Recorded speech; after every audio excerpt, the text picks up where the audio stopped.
भगवते वासुदेवाय।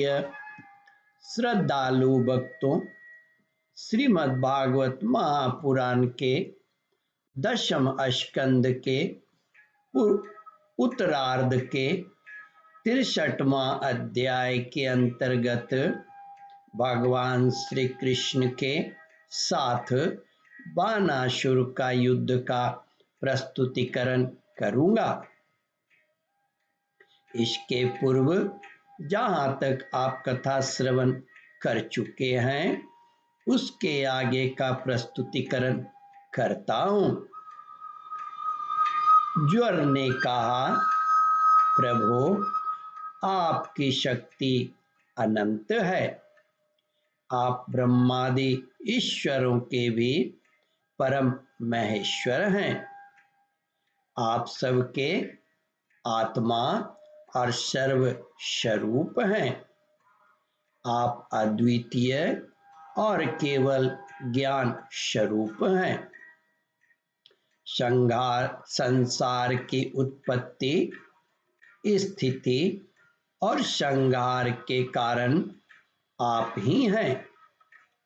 श्रुतियों के द्वारा आपका ही वर्णन और अनुमान किया जाता है।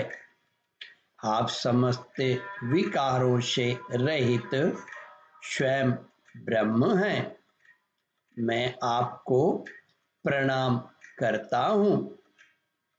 काल, दैव, अदृष्ट, कर्म, जीव, स्वभाव, सूक्ष्म भूत, शरीर, सूत्रात्मा, प्राण, अहंकार, एकादश इंद्रिय और पंचभूत, इन सब का संघात लिंग शरीर और बीजानुकूल न्याय के अनुसार उससे कर्म और कर्म से फिर लिंग शरीर की उत्पत्ति, यह सब आपकी माया है।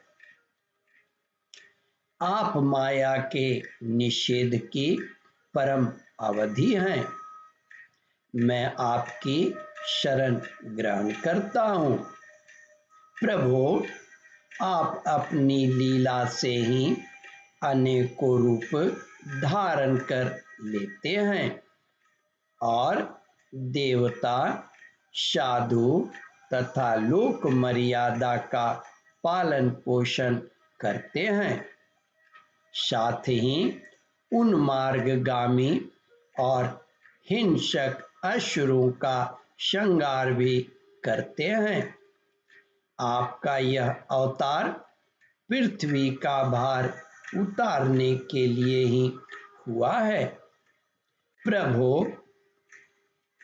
आपके शांत, उग्र और अत्यंत भयानक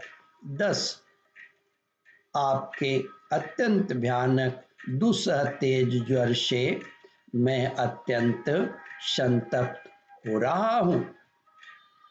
भगवान, देहधारी जीवों को तभी तक ताप संताप रहता है जब तक वे आशा के फंदों में फंसे रहने के कारण आपके चरण कमलों की शरण नहीं ग्रहण करते।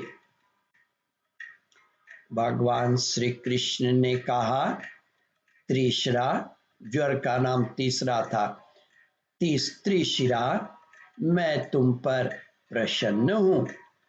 अब तुम मेरे ज्वर से निर्भय हो जाओ।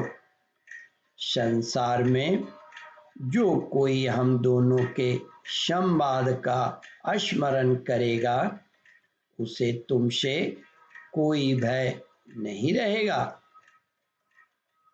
भगवान श्री कृष्ण के इस प्रकार कहने पर माहेश्वर ज्वर उन्हें प्रणाम करके चला गया। तब तक बानासुर रथ पर सवार होकर भगवान श्री कृष्ण के सामने युद्ध करने के लिए फिर आ पहुंचा।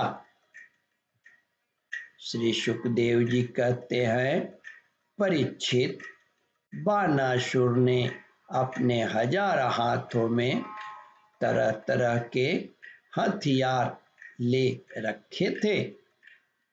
अब वह अत्यंत क्रोध में भरकर चक्रपाणि भगवान पर बाणों की वर्षा करने लगा।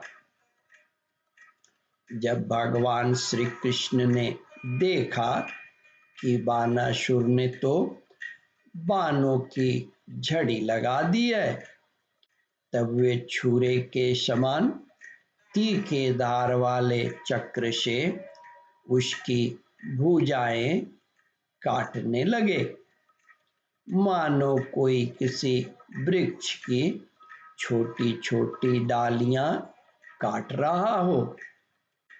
जब भक्तवत्सल भगवान श्री कृष्ण ने देखा कि बानासुर की भुजाएं कट गई हैं और कट रही हैं, तब वे चक्रधारी श्री कृष्ण के पास आए और स्तुति करने लगे। ओम परमात्मने नमः। श्रद्धालु भक्तों, इस कथा को ध्यान पूर्वक श्रवण, मनन और इसका चिंतन करें। इस कथामृत का रसास्वादन अपने बंधु बांधवों को भी करावे। इस वीडियो को शेयर और सब्सक्राइब करें। ओम परमात्मने नमः।